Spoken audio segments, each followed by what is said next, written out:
bukal ng buhay namin. Kayo na Diyos na gusto namin pagkukulan ng gabi sa iyong pagsamba. Kayo po lamang na tumutugon sa pangalan Jehovah.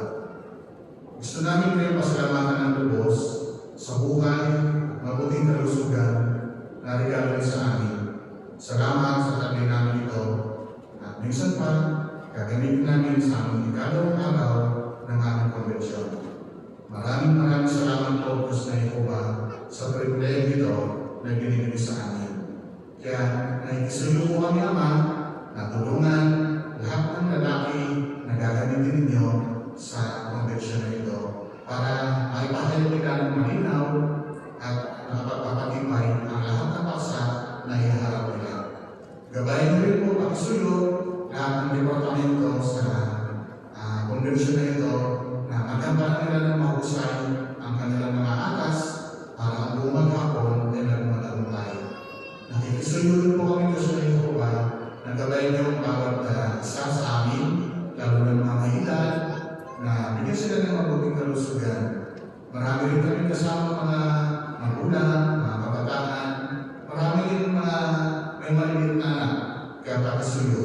Tulungan silang maging maingat, magabayan ng kailang maliliit na anak, para bawat sa kami yung mapag-focus sa spiritual na programa nito. Marahil, maraming kapatid na nasa daan pa, hinihiling namin ang kanilang pagkalalay para makarating sila ng ligtas at kayapa sa spiritual na programa nito. Kaming lahat ay magtamasa ng mga spiritual na programa nito. Kaya maraming salamat, Diyos na Jehovah, sa regalong buhay na gagamit namin sa pagpuri sa inyo sa buong hapon. Hinihiling namin ng banal na Espiritu para magkakumpay ang aming programa. Bago kami magsimula, humihiling kami ng iyong pagpapatawad sa mga pagkukulang at kamalian na nakikita niyo sa amin. Pakisuyo po, Ama, ang lahat ng panalangin, mga pakiusap, ipinapagod namin sa inyong lahat na ito, hindi po sa rin namin lakas, kundi sa tayong pangalan ng karapatan ng aming Hari Panginoon, si Jesus. Amen.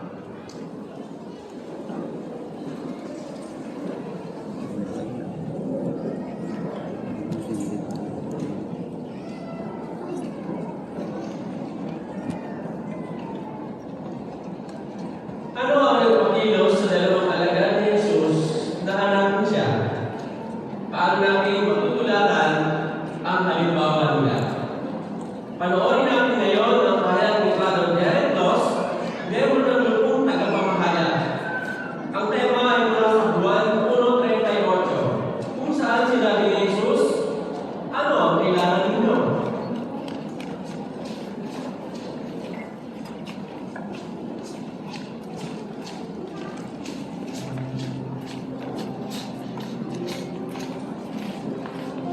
Welcome sa ikalawang araw ng nagising na pagsamba ng konbensyon. Kahapon, nasiyahan tayo lahat sa unang bahagi ng Exodo na ang mabuting balita ayon kay Jesus. Napakagandang pasimulayan sa buhay ni Jesus bilang ang Kristo, ang ipinangakong Mesyas. Panoorin ulit natin kung anong nangyari ng bautismo niya.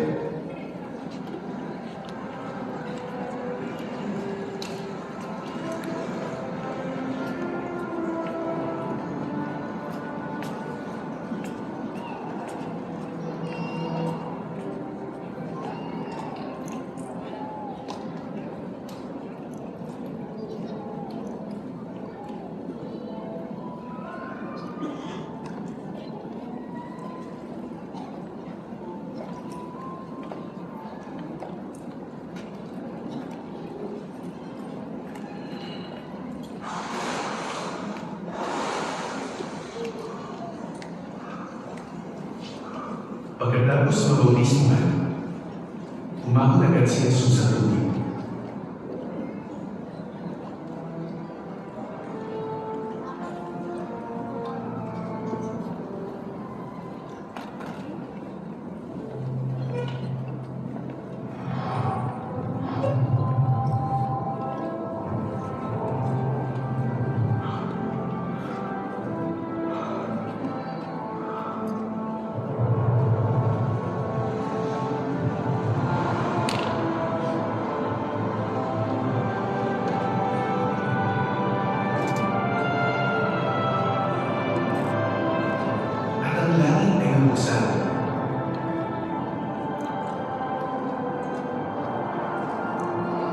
nakita ni Juan ang Espiritu ng Diyos. Parang kalapati na bumababa kay Jesus.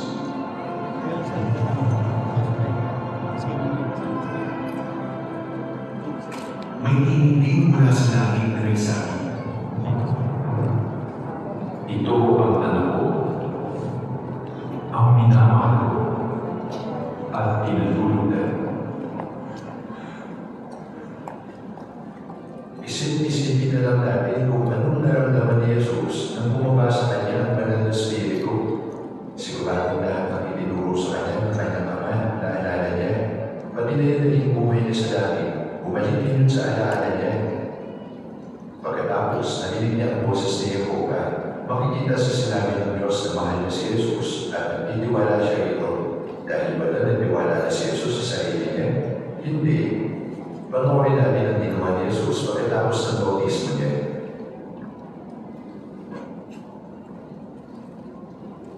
At agad siya pinutsukan ng Espiritu na pumunta sa ilang. Kaya nanatili siya sa ilang ng 40 araw. At tinunsusaluan ni Satanas. May ilang kahayop doon. Pero pinaghiling ko lang siya ng mga akyat.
Pagkatapos ng bautismo ni Jesus, 40 araw siya nanatili sa ilang para manalangin at mag-ayuno. Malamang na pinuli-ulit niya rin ang mabigat na atas na binigay sa kanya. Ano bang kasama sa atas na binigay ni Jesus? Ano masasabi niyo? Baka unang sumati sa isip niyo ang panbubos. At tama yun, kailangan ihandog ni Jesus ang buhay niya bilang perfectong hain. Kailangan din niyang mangaral at magturo. Pero alam ni Jesus na kaunti lang ang lugar na mapapangaralan niya at limitado lang din ang panahon niya para gawin yun.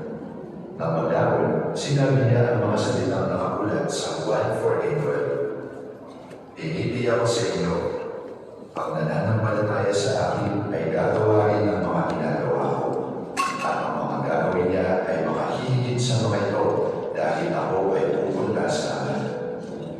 Nakita natin ang kakumbabaan ni Jesus. Kinilala niya yung mga nakasunod niya. Mas malawak ang teritoryo ng kukupehan, mas maraming taong makakangaralan, at mas mahaba pa ng nila para sa kanya. Pero para magawa lahat ng yun, kailangan ng mga nakasunod niya ng pagsasanay. Kaya, gaya na makikita natin sa ikalawang bahagi ng episode 2, sinimulan ni Jesus ang pagpili ng mga alagad. At ang isa sa mga tulang sinabi ni Yeso Cristo sa mga bagong alagad ay mababasa natin sa Juan Kabanata 1, dun sa talata 35 hanggang 38. Nakatayo ulit doon si Juan Bautista, kasama ang dalawa sa kanyang mga alagad, si Andres at malamang na si Juan. Nakita niya si Jesus na naglalakad, kaya sinabi niya, "Tingnan ninyo,